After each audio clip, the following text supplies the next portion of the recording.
Sir जी कहाँ जा रहे हैं, कहाँ जा रहे हैं? रुको रुको रुको। दौड़ लगा रहे हैं भैया सुबह सुबह। इतने सुबह सुबह? भाई पीटी तो चलती है सुबह सुबह, तो दौड़ना ही पड़ेगा शरीर को फिट रखने के लिए। यहाँ कितने चक्कर लगाते हो? कम से कम 4 चक्कर, 10 किलोमीटर हो जाता है पूरा। 10 किलोमीटर पर डे?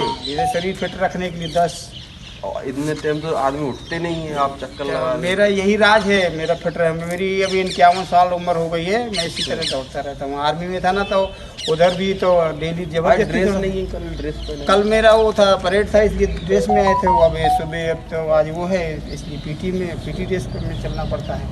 आर्मी में कब थे आप? मतलब आर्मी में तो 1991 का भर्ती था मैं। तब तो मेरा जन्म ही नहीं हुआ। नहीं, आपका जन्म कहाँ हुआ? 96 का जन्म है मेरा। 91 भर्ती होकर के मेरी पहली पोस्टिंग, मैं ट्रेनिंग किया हैदराबाद में। अच्छा। और उसके बाद 9 महीने की ट्रेनिंग करने के बाद मेरी फर्स्ट पोस्टिंग अम्बाला में हुई थी। अम्बाला हरियाणा में लगता है। वहाँ ट्रेनिंग करने के बाद उसके बाद मुझे पाकिस्तान के बॉर्डर में भेज दिया गया था। जैसे मैं उधर गया, मुझे ड्यूटी में बताया कि ये एरिया है पाकिस्तान का, वहाँ जंगल था, डर लग रहा था। पहली बार मैं गया था तो मुझे पता ही नहीं था कि ड्यूटी में कैसा क्या है। आतंकवादियों का कुछ ज़्यादा वहाँ रोल था, तो मैं डर रहा था। गोलीबारी तो होती होगी। और वहाँ तो सुबह अगर आपकी तरफ से एक फायरिंग हो गई नहीं, तो पाकिस्तान से कम 100-200 फायरिंग हो जाएंगे। वो हमारा जवाब देंगे, हम उनका जवाब देते रहेंगे। अच्छा। हाँ, घटना कभी भी घट सकती है। वो क्रॉस होते हुए उस टाइम पर 91 के दौर पे वहाँ कोई तार की क्रॉसिंग नहीं थी, तार का सिस्टम नहीं था। केवल माइन्स 1971 की लड़ाई के मैन गड़े हुए थे, माइन्स वगैरह बोलते हैं ना। अगर उसमें पैर रख जाएगा तो आदमी उड़ जाएगा, केवल वही लगे थे। तो उसी के आधार पर वो डर के आया करते थे। वो लेकर के चेक करने वाला होता है, उनके मैंस चेक करने वाला। वो आवाज़ कर रहा है। हाँ, वो आवाज़ टू की करता है, जैसे DFM होता है, ऐसे वो होता है। तो उसको करते थे, कभी कभी रात को निकल जाते थे।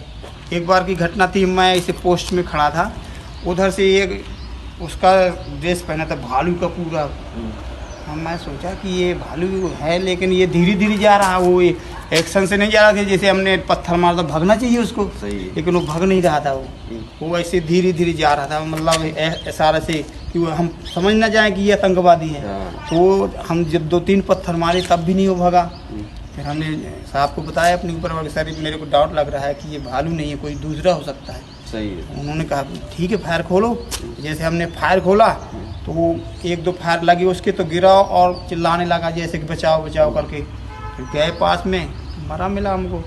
उसके पास कुछ हथियार वगैरह था, तो हम सब जमा हो जाते हैं वहाँ। तो बंदूक कौन सी? AK-47? वहाँ AK-47 प्लास्टिक की टाइप की रहती है, AK-47। ग्रेनेड बांध रखा था उसने, वो भी ब्रस्ट हो गए थे उसी साथ। वहाँ की घटना डेली 2-4 लोग मरते हैं, उनकी भी हमारी भी। कभी नहीं, कभी भी ऐसे कोहरा रहता, कोहरा का ज़्यादा फ़ायदा उठाते हैं लोग। अच्छा। हाँ, कोहरे में आकर के क्रॉसिंग बॉर्डर से करेंगे। अब तो खैर तार लग गया 19 फुट का, अब तो इतना कोई घटना नहीं घटती। लेकिन हमारे जब 1991-92 की मेरी पोस्टिंग थी, तब डेली को निकलना, लेकिन हम पकड़ते भी थे। अगर निकल के आ गए तो फिर हमारे ऊपर हमला कर देते थे पीछे से आकर। वो तो मरने के लिए आते हैं। मरने के लिए आते हैं, और वहीं के लोग सहायता करते थे। क्योंकि हमारा बॉर्डर उनका बॉर्डर पास में था। 1948 के इसमें बंटवारा में अलग हो गए थे, तो उनके मामा उधर, उनका फूफा इधर रह गया। तो वही मदद करते थे। हम समझ नहीं पाते थे, मार करके अपने घर में घुस जाते थे। बोले सर इधर से आतंकवादी चला गया, खुद ही अभी लगे हैं। तो वो तो सोते नहीं होंगे रात दिन? नहीं, उनकी ड्यूटी लगा टर्न बाई टर्न रहती है। और एक अर्ली वार्निंग होता है, वो हम घंटियाँ बजा दी जाती हैं कि अगर कोई जीव जंतु आएगा तो वहाँ की आवाज़ करेगा, तो हमें पता लग जाएगा कहीं। हाँ, नहीं, आवाज़ आने लगेगी, अर्ली वार्निंग बोलते हैं। तो हम जग जाएंगे जल्दी। जौन और भी सोते हैं संतरी की बजाय। संतरी तो 24 आवर्स तो जगता रहता है, 3-3 घंटा 2-2 घंटे की टर्न आती है। जहाँ आपको कौन सी जगह हुआ है पोस्टिंग अभी तक? अभी तो आर्मी में मेरी पहली पोस्टिंग है इसमें रजौरी सेक्टर में, पुंछ रजौरी सेक्टर था। उधर मुझे मिला था 1991-92 में। तो वहाँ मैं 3 साल रहा हूँ, 3-4 साल। उसके बाद मुझे फिर वापस पीस एरिया में, एक बार फील्ड, फिर पीस, फिर हाइल्टी बोलते हैं जहाँ बर्फ़ रहती है ऐसी। तो वहाँ से मुझे वापस गुड़गांव मिल गया, हरियाणा। ग्लेशियर को हाइल्टी से ऊपर ही होती है ग्लेशियर, -20 डिग्री तक वहाँ पर लगी रहती। मेरा वहाँ नहीं था, मेरे नथला बॉर्डर में होता है, चाइना बॉर्डर में। नथला है वहाँ लगी थी मेरी ड्यूटी, वो 2001 में। उससे पहले मैं गुड़गांव में था, 4-5 साल पीस एरिया में रहा।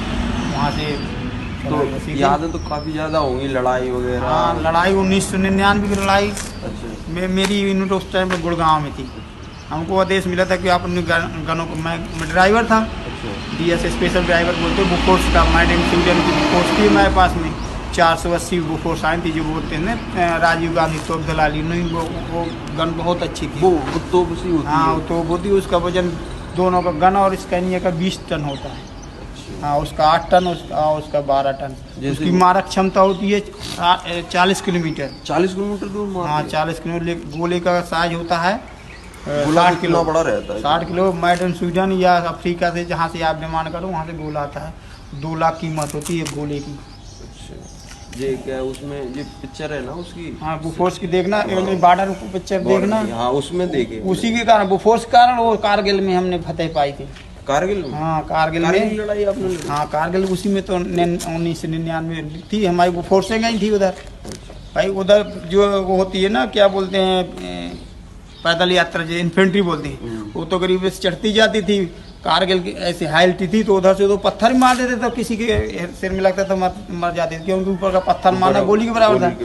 तो जब उनसे बस की नहीं, तो फिर हमारी बुफोर्स को उन्होंने बताया, आर्मी हेडक्वार्टर को, कि सर यहाँ ऐसे काम नहीं चलेगा, बुफोर्स आएगी तो उसका गोला 90 डिग्री तक डाल देता है। अच्छा। तो उन्होंने मंगाया, जब वो फायर हुई तो आतंकवादी घुसे थे उतर के। आतंकवादी समझो कौन की आर्मी समझ पाई थी कारगिल में? हाँ, कारगिल में लड़ाई आपने लड़ी? हाँ, कारगिल उसी में तो 1999 थी। हमारी बुफोर्सें गई थी उधर।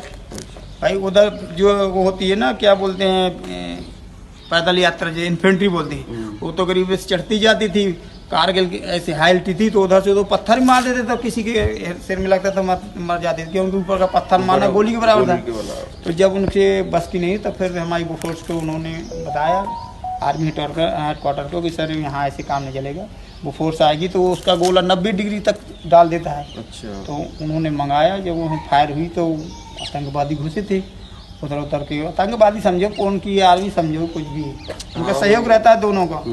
तो वो वहाँ जैसे गिरे तो निकल भागने लगे, तो नीचे हमारी इन्फेंट्री लगी थी, मारते रहे, जबरदस्ती पकड़ लिया और जीत हासिल कर ली। बहुत लोगों को नुकसान, हमारा भी नुकसान हुआ, उनका भी हुआ। नुकसान तो होता है दोनों तरफ, दोनों पार्टियों के। तो कभी बैठेंगे अपन और इस पर वार्तालाप करेंगे, पूरी बिल्कुल बात करेंगे कैसे क्या हुआ है, वहाँ के रोचक तथ्य अच्छे है। बहुत मेरे साथ जो घटना घटी, एक बार मैं गाड़ी लेके, क्योंकि ड्राइवर था, मैं ऊपर से नीचे उतर रहा था रजौरी से, तो बर्फ़ पड़ी थी, तो मैं गाड़ी लेके जा रहा था, सामने मेरे 100 मीटर नाला रह गया, तो मुझे लिफ्ट को टर्न होना था, लेकिन मेरी गाड़ी के बंद हो गई। जैसे गाड़ी बंद हुई तो मेरी स्टीयरिंग लॉक हो गई। तो मैंने अपने जवानों से कहा कि भाई अब जिसको कूदना हो तो कूद जाओ, क्योंकि गाड़ी सीधी चली जाएगी नाले में, तो मैं भी चला जाऊँगा, आप भी चले। तो कुछ लोग कूदे और कुछ लोग रह गए उसमें। कुछ ऊपर वाले ने ऐसे दिमाग दिया कि नहीं, एक बार क्लच में पैर लगा के देखो, छोड़ के शायद स्टार्ट हो जाए। तो मैं जैसे पैर दबाई क्लच और छोड़ा, स्टार्ट हो गई तो गाड़ी मुड़ने लगी, और जो गिर गए पीछे, वो गाली बकने लगे, बोले साले हमको गिरा दिया, ये है ऐसे करके। गाड़ी चला के फिर आगे खड़ा किया, उन्हें बैठाया, किसी के हाथ में लग गया कहीं। तो ये घटना कभी ना कभी होती नहीं, तो और बहुत सी गाड़ी अंदर चली जाती है ऐसे में, क्योंकि वहाँ ब्रेक रहते, वो कूदे और कुछ लोग रह गए उसमें।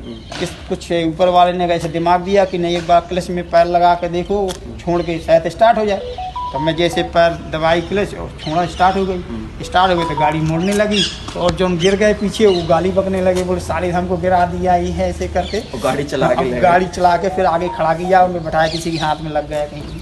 तो ये घटना कभी ना कभी होती नहीं, तो और बहुत सी गाड़ी अंदर चली जाती है ऐसे में, क्योंकि वहाँ ब्रेक रहते, वो बर्फ़ रहती है, स्लिप मार जाती है, ब्रेक लगाते ब्रेक से गर्म हो जाती है, ब्रेक लगना बंद हो जाती है, प्रेशर डाउन हो जाता है। हाइल्टी में बड़ी वो है, मतलब डेली की ऐसी में रिक्स है, तो भी बिल्कुल आना जाना रिक्स ही समझो। यहाँ से घर से निकल गए तो आप रिक्स के समझ में, मतलब कोई निश्चित नहीं, आप लौट के आ भी सकते हैं। अभी भी इतनी सर्दी में यस, वहाँ ड्यूटी में लगे रहेंगे। और हाइल्टी की तो छोड़ो, वहाँ तो खाना नसीब, हवा नहीं मिलती, ऑक्सीजन नहीं होता। लेकिन यहाँ तो सफ़र करते हैं, जैसे अगर कोई फौजी भाई है तो वहाँ तो सीट भी नहीं छोड़ते अपने यहाँ। नहीं तो उनका ये है, देखो फौजियों के साथ में व्यवहार अच्छा करना चाहिए, क्योंकि उन्होंने देश की सेवा के लिए अपने तन मन धन परिवार सबको त्याग रखा है। उन्हीं के रिस्पेक्ट नहीं करोगे तो उनके दिल में थोड़ी है कि देखो हमारी कोई वैल्यू नहीं है, पूरी जिंदगी। हाँ, जिंदगी। तो कोशिश करना चाहिए, अगर पुलिस हो चाहे आर्मी के हो, जवानों को रिस्पेक्ट देना चाहिए वर्दी वालों को, क्योंकि आपके सहयोग के लिए रात रात लगे रहते हैं। इसलिए मेरा तो निवेदन सभी जनता जनार्दन से कि आर्मी वालों को प्लस वालों को सभी को रिस्पेक्ट देना, क्योंकि समाज को संतुलित बनाए रखने के लिए पुलिस की जरूरत है ही है। अगर वो नहीं रहेगी तो असामाजिक तत्व वाले बर्बाद कर देंगे, इधर जमा करेंगे, उधर हंगामा करेंगे, उधर हड़ताल करेंगे, तो नहीं चल। इसलिए मेरा निवेदन है कि पुलिस का सहयोग करें।